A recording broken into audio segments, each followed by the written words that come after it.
naon DP Studio daging Production bang and Entertainment. bagong celeng babi hutan. Saya mantan misionaris, teknik dan tata cara misionaris tekniskan Islam tebenten orang tuang bubur panas na piring.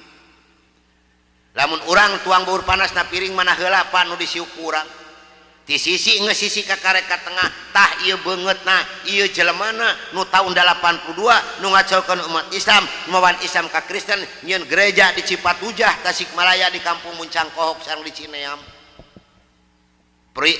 Uninga peristiwa Cipatujah tahun 82 anu ngagegerkeun Islam sa Jawa Barat anu aya anjing di kongkorongan ku huruf alif pan kalaukan kuring jeung anak buah kuring barjeng moro bagong kaleuweung lamun menang bagong genep demi Allah moal didaharku sorangan saya bawa ke Gatot Subroto ieu bagong dibeset jerona dikaluarkeun kulitna disisit